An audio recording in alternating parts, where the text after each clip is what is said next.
Quelle est l'histoire de Dieu pour le salut de l'humanité? Quelle est l'histoire de Dieu pour le salut de l'humanité?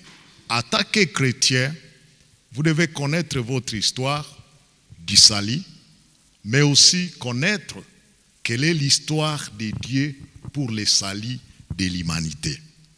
Ayant un objectif que nous sommes en train de poursuivre, mais aussi ayant les principes clés que nous allons donner dans ce message ici.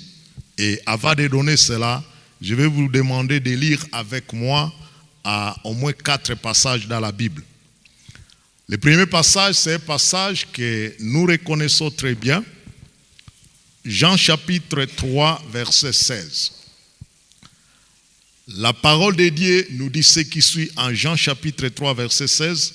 Car Dieu a tant aimé le monde qu'il a donné son Fils unique, afin que quiconque croit à lui ne périsse point, mais qu'il ait la vie éternelle. Romains chapitre 3, verset 23. La parole de Dieu nous dit ce qui suit. Romains chapitre 3, verset 23. Car tous ont péché et sont privés de la gloire de Dieu. Romains 6, 23. Romains 6, 23. La parole de Dieu nous dit ce qui suit. Car le salaire du péché, c'est la mort. Mais le don gratuit de Dieu, c'est la vie éternelle en Jésus-Christ, notre Seigneur. Et notre dernier passage, c'est dans 2 Corinthiens, chapitre 5, versets 17, 18 et le 21e verset. Si quelqu'un est à Christ, il est une nouvelle créature, les choses anciennes sont passées, voici toutes choses sont devenues nouvelles. Et tout cela vient de Dieu qui nous a réconciliés avec lui par Christ et qui nous a donné le ministère de la réconciliation. 21. Celui qui n'a point connu le péché, il a fait devenir péché pour nous, afin que nous devenions à lui justice de Dieu, parole du Seigneur. Amen. Comme je venais de l'annoncer tantôt, nous sommes en train de développer le thème qui est comme une question: quelle est l'histoire de Dieu pour le salut de l'humanité? Et dans ce message ici, notre prière est que chaque chrétien sache raconter l'histoire de Dieu pour le salut de l'humanité. En tant que chrétien, en tant que chrétienne, vous êtes censé de connaître l'histoire du salut, l'histoire de Dieu pour le salut de l'humanité. Parce que cette histoire-là est utile pour que vous puissiez présenter Dieu à l'humanité. De la même manière que vous avez connu le Seigneur, de la même manière que vous avez connu l'amour de Dieu, vous êtes appelés aussi à aller partout dans le monde et annoncer cet amour-là aux autres. C'est pourquoi le principe clé, ou je dirais le verset clé de la Bible, c'est Jean chapitre 3, verset 16, où la Bible nous dit « Car Dieu a tant aimé le monde qu'il a donné son Fils unique, afin que quiconque croit à lui ne périsse point, mais qu'il ait la vie éternelle. » Si vous faites l'étude de ce texte ici, de Jean chapitre 3, verset 16, il y a un adverbe de quantité, et c'est l'adverbe temps. Cet adverbe-là montre, je dirais, la profondeur, ou, comme je venais de dire, c'est un adverbe de quantité, la quantité, et je vais ajouter même la qualité de l'amour avec lequel Dieu a aimé le monde. C'est un petit mot, mais qui montre la profondeur de l'amour de Dieu. Parce que cet amour ici n'est pas venu de l'homme, ou bien cet amour, l'amour de Dieu n'a pas survenu parce que l'homme était bon. Mais l'homme était déjà perdu dans les péchés. Mais le Seigneur a tant aimé le monde, et la Bible dit, cela l'a poussé à donner son Fils unique. Mais il y a un appel afin que quiconque croit à lui ne périsse point, mais qu'il ait la vie éternelle. Donc, bien-aimés, en tant que chrétiens, nous devons considérer l'amour avec lequel le Seigneur nous a aimés. C'est un amour immense. C'est un amour, si vous pouvez penser au mot de celui qui a chanté les cantiques, l'amour de Dieu, de loin surpasse ce qu'a peut dire un cœur humain. Je crois à la fin de ce message ici, le révérend, il pourra nous introduire dans ces cantiques-là pour que nous puissions encore, en tant qu'Église polyglossa, que nous puissions encore méditer sur l'amour par lequel le Seigneur, notre Créateur, nous a aimés. C'est un amour incomparable. C'est un amour incomparable. La Bible dit, quand bien même nous étions pécheurs, Dieu a manifesté son amour envers nous. Alors bien-aimés, nous devons connaître l'amour, l'histoire de l'amour de Dieu. Si nous pouvons retourner dans l'ancien temps, et là je voudrais vous parler du cœur de Dieu, le dessein parfait de Dieu pour l'humanité. Le dessein de Dieu pour l'homme. Dieu, après avoir tout créé, là nous sommes en Genèse chapitre 1er, il a créé un jardin, il a mis tout ce qui était nécessaire pour l'homme. Et après avoir créé tout ce qui était nécessaire, un environnement adéquat pour que l'homme vive dans un état parfait.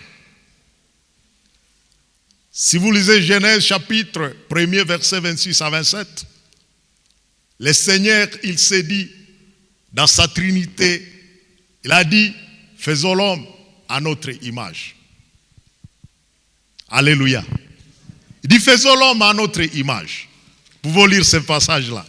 À Genèse chapitre 1, versets 26 et 27. La Bible dit, puis Dieu dit, faisons l'homme à notre image, selon notre ressemblance, qui domine sur les poissons de la mer, sur les oiseaux du ciel, sur les bétails, sur toute la terre, et sur tous les reptiles qui rampent sur la terre. Dieu créa l'homme à son image, il les créa à l'image de Dieu, il créa l'homme et la femme. L'homme et la femme, tous deux sont créés à l'image de Dieu.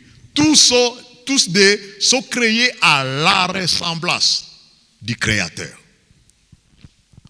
Vous savez, ce qui fait que nous soyons différents des autres créatures, c'est l'image de Dieu à nous.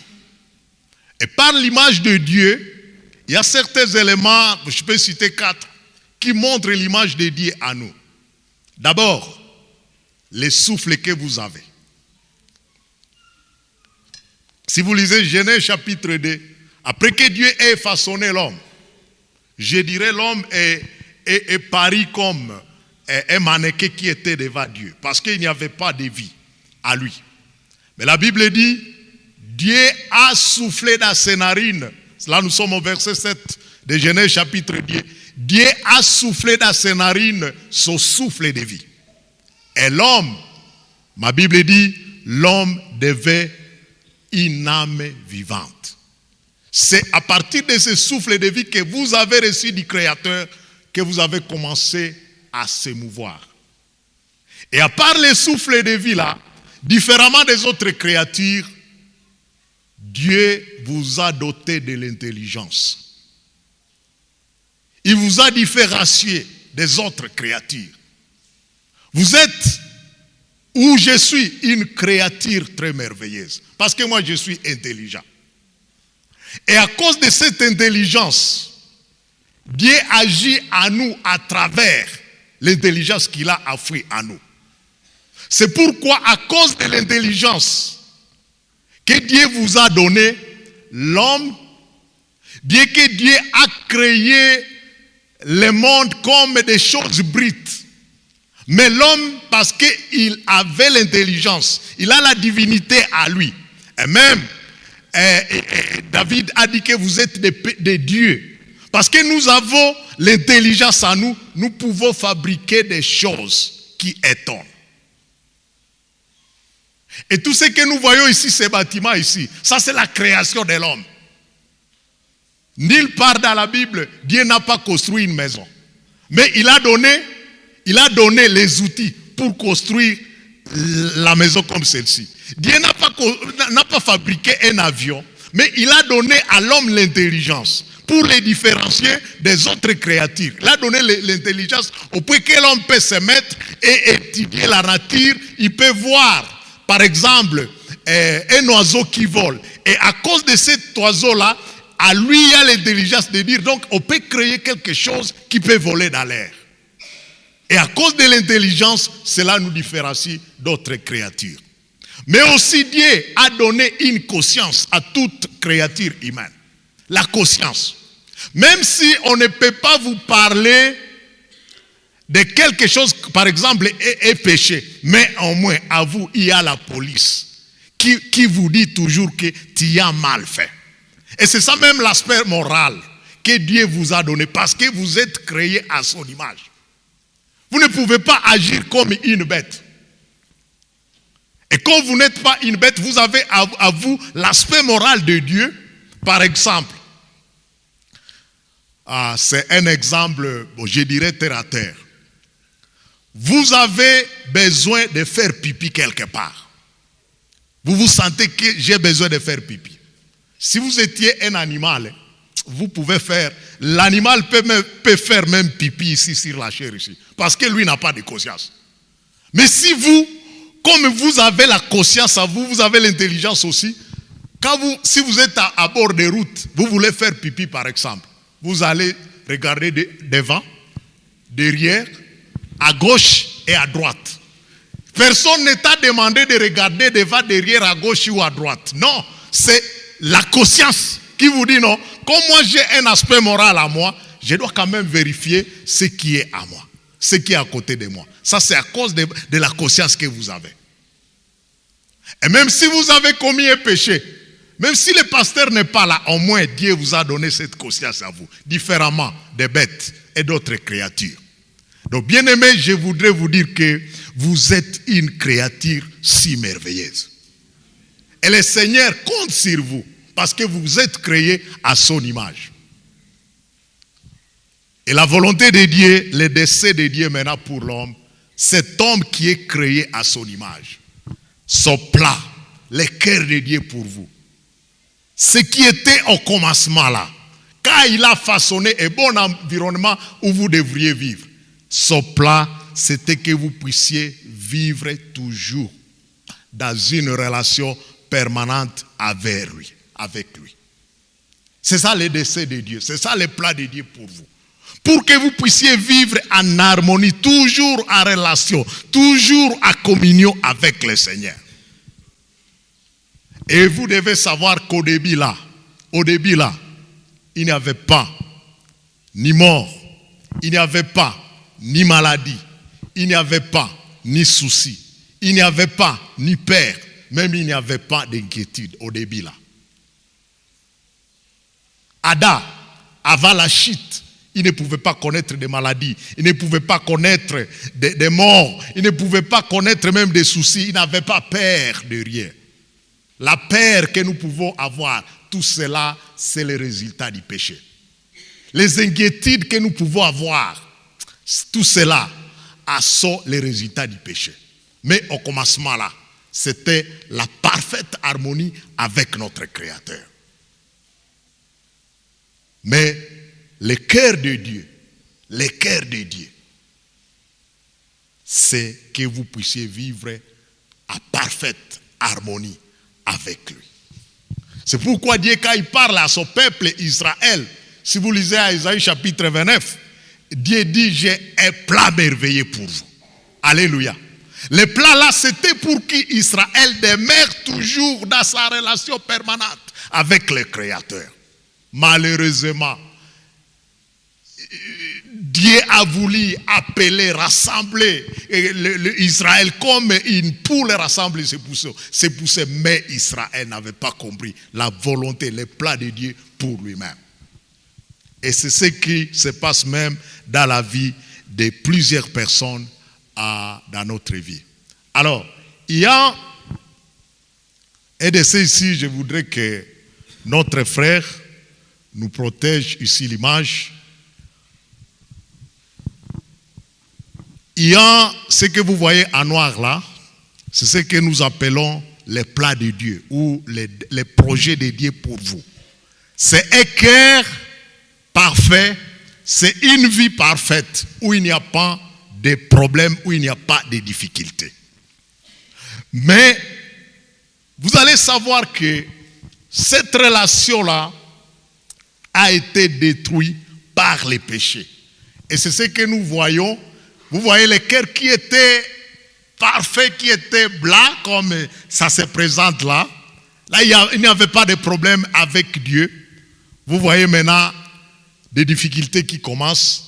Il y a des faiblesses qui entrent là-bas. Là, c'est le cœur rouge. Là sont les conséquences du péché qui a attiré l'homme vers la chute. Il y a des faiblesses qui arrivent. Vous savez, bien aimé, quand l'homme a commis des péchés, là nous sommes au chapitre 3 du livre de Genèse. Et c'est ce que nous avons lu à Romains chapitre 3 verset 23. Là où la Bible dit, car tous ont péché et sont privés de la gloire de Dieu. Tous avons péché à Adam. Et nous avons été privés de la gloire de Dieu. Et vous savez, quand l'homme est privé de la gloire de Dieu, cela lui sépare de son Créateur. Et maintenant, parce que le péché est là, cela sépare l'homme de son Créateur. Et parce qu'il y a la séparation de l'homme dans la présence de Dieu, c'est pourquoi les sentiments de honte, les inquiétudes, les tourments et j'en passe arrivent dans la vie de l'homme. Les satisfactions que vous avez toujours subies chaque jour. Même si le Seigneur fait beaucoup de choses dans votre vie, mais vous vous sentez toujours insatisfait. Ça, c'est le fruit, c'est le résultat du péché qui vous a détruit. Parce que quelqu'un qui est en relation permanente avec le Seigneur, il est dans la satisfaction totale. Alors ce que vous voyez en rouge là-bas, je dirais que c'est le cœur de l'homme qui est tortillé. Dans le cœur de l'homme, il y a des tournures, il y a des tours. Et il cherche, parfois l'homme a toujours tendance à chercher l'équilibre. Vous pouvez aller au diapo rouge là, avec des flèches. Ok. L'homme, pour vouloir chercher un peu d'équilibre, il fait des tournures. Il peut chercher, par exemple, à créer des relations et des statuts. Mais il est décis dans ces relations. Et les statuts qu'il veut chercher. L'homme là a cherché toujours l'équilibre, loin de son Créateur, en dehors de cette communion avec le Seigneur. Il peut penser que l'argent, amasser l'argent, cela peut lui donner et paix de la paix. Mais l'argent, bien aimé, l'argent sans Christ amène aussi des tourments. Un jour, j'ai effectué un voyage avec quelqu'un. C'est comme si il portait de l'argent. Dans la voiture, il était sécurisé. Plus que quiconque. Plus que quiconque. Je me rappelle, quand nous avons fini les 18 kilomètres là entre Semliki et jusqu'ici à Karoruma, là où on va les Sombé et les Manques. C'est comme si il y a quelque chose, il a essoufflé. Pour lui, c'est comme s'il dit au moins, nous avons, au moins, nous arriverons. Mais nous autres, ça argent, on disait, si au pire $10, c'est quoi? C'est quoi? C'est petit rien. L'argent, bien aimé, vous pouvez amasser, mais les sommes que vous amassez ne peuvent pas vous donner la paix. C'est toujours des tortures, des tours. Le cœur est tortillé. Les gens peuvent penser que l'alcool et les drogues peuvent satisfaire le cœur de l'homme. Et il y a ceux-là qui peuvent dire non, vous voyez, il y a beaucoup de soucis. Et pour équilibrer les soucis, il faut prendre un peu d'alcool, il faut prendre des drogues. Bien aimé, avec les drogues, ce n'est pas quelque chose continuel. Tu vas boire aujourd'hui, tu vas te droguer aujourd'hui, mais le lendemain, les soucis reviendront. Et dans l'alcool, il y a des conséquences. Le révérend nous a toujours raconté son histoire un jour où il a bu, mais le matin, il s'est retrouvé, ce jour-là, il avait pli, et il s'est retrouvé, il est déjà sali, mais aussi il s'est endormi très sali, il a trouvé son lit très sale. Et il a dit, est-ce qu'un homme peut continuer avec cette vie? Ça, c'est son histoire, parce que chacun a son histoire.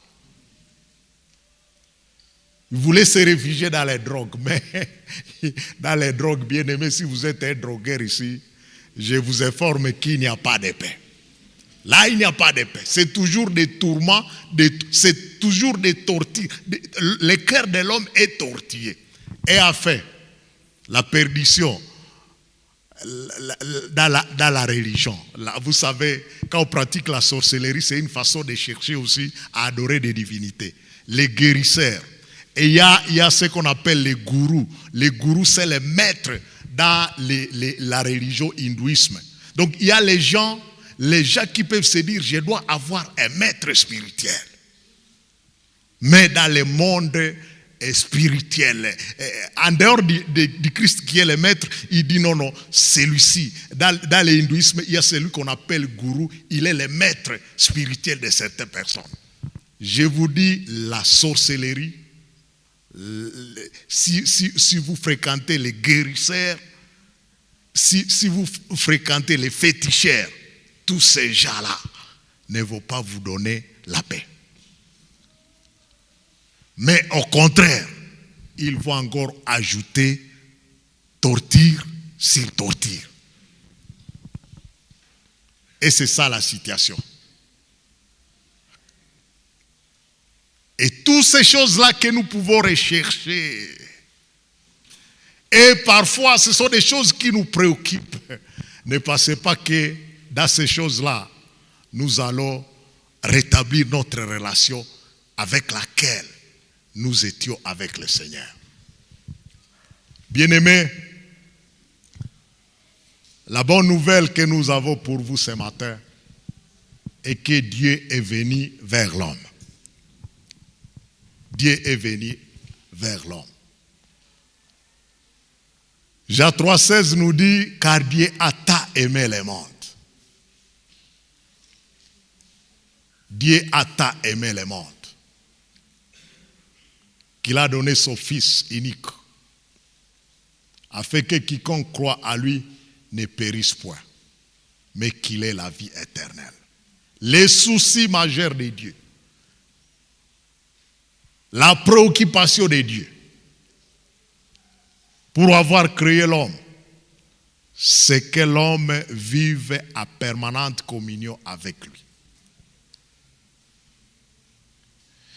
Et Dieu, quand il voit l'homme dans toutes ces dépravations-là, il a toujours souci de l'homme. La Bible dit, celui qui n'a point connu le péché, il a fait devenir péché pour nous afin que nous devenions à lui justice de Dieu. Et cela témoigne combien de fois le Créateur nous a aimés. Dieu a aimé le monde. Il y a la croix là-bas. Il y a la flèche qui montre la descente de Dieu pour vouloir ramener l'homme au premier plan. Il est descendu à la personne de Jésus-Christ. Et Christ, il a donné sa vie à la croix pour qu'il soit rendu péché et que vous soyez justifiés.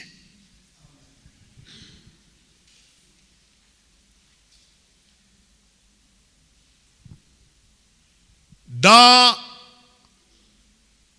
la logique des jugements, nous pouvons dire que Jésus, il a été le substitut. Christ a pris votre place. Vous qui méritiez la mort, parce que la Bible dit, le salaire du péché, c'est la mort. Le péché que nous avons commis nous a séparés de Dieu et nous a conduits à la mort spirituelle, à la mort physique. Et même, si vous mourrez sans vous repentir, il y a la mort éternelle qui vous atteindra.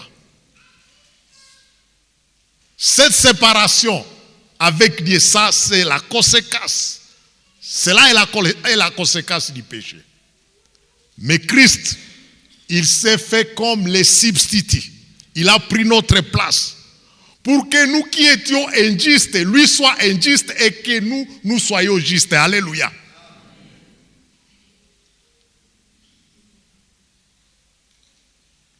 Et Dieu, pour établir cette relation-là, il envoie Jésus-Christ.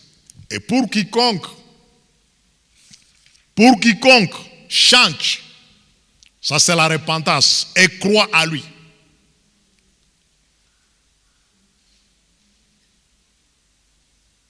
il reçoit la transformation dans sa vie. Et c'est ce que nous dit la Bible à 2 Corinthiens chapitre 5 verset 17. Si quelqu'un est à Christ, il est une nouvelle créature. Les choses anciennes sont passées, voici toutes choses sont devenues nouvelles. Je répète encore, si quelqu'un est à Christ, il est une nouvelle créature, les choses anciennes sont passées, voici toutes choses sont devenues nouvelles. Bien-aimés, à Christ, le Seigneur nous crée de nouveau. Et je le répète encore, les mois passés, quand le révérend nous parlait du texte de Romains chapitre 12 et à 2, il a insisté toujours sur une chose. Quand nous arrivons à la croix, il y a un changement qui commence. Et à partir de la croix, à partir de notre foi dans l'œuvre de la croix, nous commençons à marcher en nouveauté de vie. Et c'est cette croix de Jésus-Christ qui nous ramène à la parfaite communion avec notre Créateur. Et quand nous revenons dans notre communion avec le Seigneur, donc quand nous croyons à Jésus-Christ comme notre Sauveur et Seigneur, c'est la représentativité que nous voyons sur le cercle là où il y a la couronne. Vous voyez, il y a une couronne. Donc c'est-à-dire quoi? Tout chrétien, il doit connaître qu'il y a Jésus qui est son Sauveur, mais qui est aussi le roi de sa vie, le Seigneur de sa vie. Et c'est ce que nous avons toujours fait même les jours des baptêmes. Quand les candidats au baptême descendent dans les eaux ici, dans les baptistères ici derrière moi. Il y a une question capitale que celui qui pose l'acte du baptême a toujours posé. Frère Mboussa Kayambo Christophe, a-t-il reçu Jésus-Christ comme votre sauveur et Seigneur? Et le candidat va répondre oui. Celui qui pose l'acte, il dit, à cause de la confession de votre foi, je vous baptise au nom du Père, du Fils et du Saint-Esprit. Amen. Ces paroles-là que les baptisés déclarent témoignent combien de fois il a dit, à partir de ce jour ici, celui qui doit régner sur ma vie, qui doit la diriger, c'est le roi des rois, le Seigneur des seigneurs, Jésus-Christ. Et la question qu'on peut poser, on peut nous poser cette matinée ici. Est-ce que réellement Jésus-Christ, il est votre sauveur et il est votre Seigneur? Là, c'est la question à laquelle il faut répondre. Est-ce que Christ est votre sauveur et est-ce qu'il est votre Seigneur? Et si c'est oui, vous devez commencer à marcher à nouveauté de vie. Ceux qui marchent à nouveauté de vie, cela se remarque. Avant même qu'il en parle, cela se remarque. Même vos voisins vont constater qu'il y a une créature nouvelle ici. Avant que vous puissiez me parler de cela. Il y a les changements. Mais bien aimé, quelle est notre mission? Notre mission est que nous puissions aussi aller dans le monde. Le monde brisé. Le monde qui est vide. Le monde qui est déchiré par des angoisses, par des inquiétudes, par des échecs sur échecs. Notre mission est que nous puissions aussi aller dans le monde et réconcilier les gens qui sont angoissés avec le Créateur. Parce que cela, c'est le plan de Dieu pour l'humanité. L'homme restait toujours dans la relation avec son Créateur. C'est là la volonté de Dieu. Dieu n'aime qu'aucune personne reste loin de lui. Non. Dieu, il veut toujours que l'homme vive dans la communion avec lui. Et votre mission, c'est d'aller. En allant vers la fin, nous lisons notre passage que nous avons lu à 2 Corinthiens, chapitre 5, verset 18. 2 Corinthiens, chapitre 5, verset 18. La Bible dit, c'est là où il y a notre mission. Dans 2 Corinthiens, chapitre 5, verset 18, la parole de Dieu nous dit ce qui suit. Et tout cela vient de Dieu qui nous a réconciliés avec lui par Christ et qui nous a donné les ministères. De quoi? De la réconciliation. Alléluia. Notre ministère, c'est un ministère de réconciliation. Nous avons connu l'amour de Dieu. Et Dieu, dans sa volonté, il veut que nous puissions aller et amener les gens dans son amour. Parler de son histoire aux gens. C'est alors que ces gens-là seront ramenés de leurs déceptions, de leur angoisse, de leur tristesse, de leurs échecs. Et à Dieu, ils vont trouver la satisfaction. Et pour terminer, peu importe comment nos vies sont brisées, il faut savoir qu'à Christ, il y a l'espoir. À Christ, il y a l'espoir.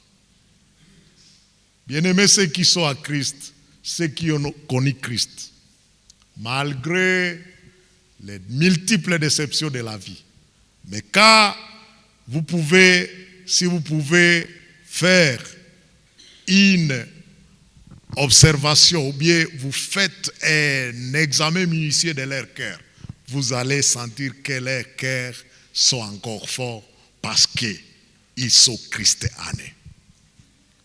Ils sont réconciliés avec le Père. Et quand on est à présence de Dieu, quand on est dans la présence de Dieu, quand on reste dans la communion avec le Créateur, aucune chose ne peut nous terrifier.